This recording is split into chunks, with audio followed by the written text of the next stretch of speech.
A few years ago, Shane Meadows made a film, This is England, and the Southbank show made a film about Shane making the film.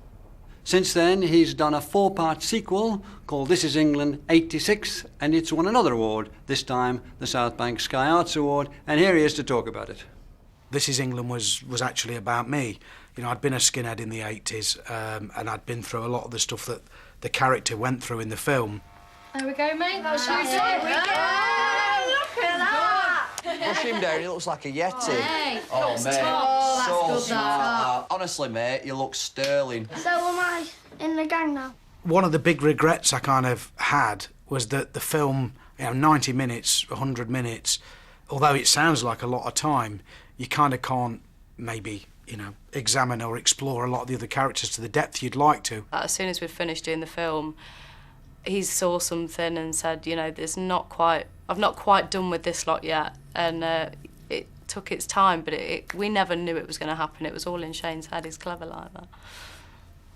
I kind of decided to go and do it in TV so you've got more to play with, 4 hours of material. There's a beauty in this kind of orphanage of friends that people, find each other, people with similar problems, parental problems, maybe parents, you'd find, a load of sort of kids, maybe, one's getting knocked about by his dad, the other one's dad drinks.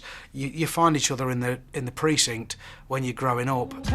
We all lived in these apartments, and it was like we'd all live next door to each other. I'd wake up in the morning, open the door, and I'd see Smell. She hadn't even closed her curtain. She's like lying there on the bed, and yeah, we have our ups and downs. I mean, we've never fallen out. There's none of that going on. But Tomo would come round and bring me his washing, and I'd be like, do your own washing. I'm not your slave.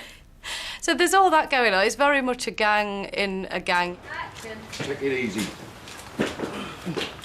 Right. Whoa!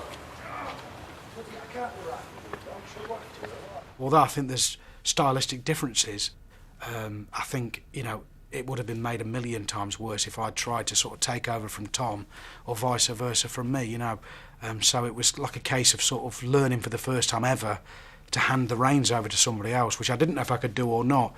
But as it worked out, me and Tom at the end had an edit suite next door to each other, and we'd be calling each other in to look at each other's episodes all the time, and it was actually quite enjoyable in the end. Because I've co-written it with Jack Thorne, having the writer as the same as the director means that we've all got carte blanche to kind of go, this just isn't working. It reads great off the page, but it kind of feels rubbish when we're saying it.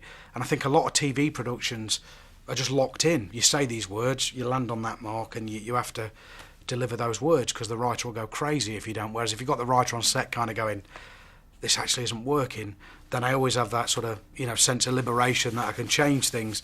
And I think in terms of things like parties and group things, just throw a few tins of beer in the mix and just turn the cameras on and just let it kind of roll. And sometimes when you let people improvise, it becomes a bit too crazy. But generally, they find a sense of order like animals, and someone will get to the sort of top and be the one that's playing all the pranks, and someone becomes the one that the prank gets played on. The beginning, you don't know who is going to be centre stage, really. You have a rough idea, and obviously Lol, I knew her father was coming back and all of these things, but if the scenes don't kind of work out how I anticipated them, then I'll build somebody else up.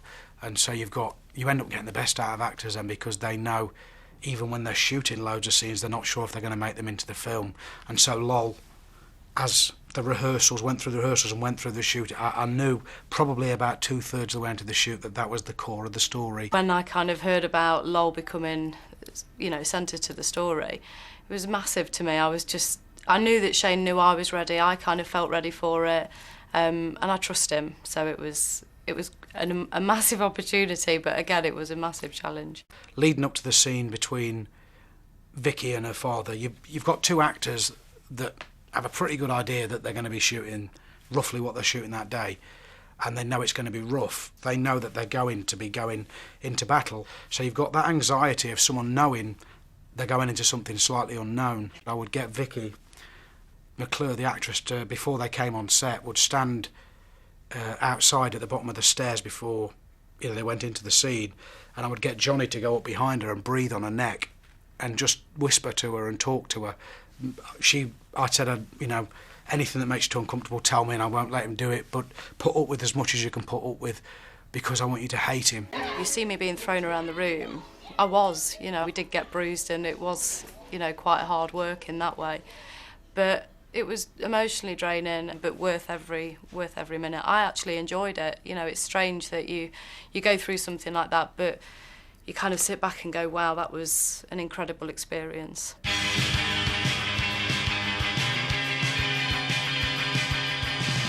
This is England 88, it's just been written. It's set around Christmas. It's like a 2-hour one-off, so, you know, it'll be called a Christmas special, but I'm shooting it as a film. I'm really curious as to find out what's happening with Lowell now. I'm sure there'll still be some turbulence there, but hopefully she'll find light at the end of the tunnel. I'm massively excited. I've been talking to some of the cast who are here at the awards, and we're all already kind of, you know, throwing ideas about. And the journey sort of continues.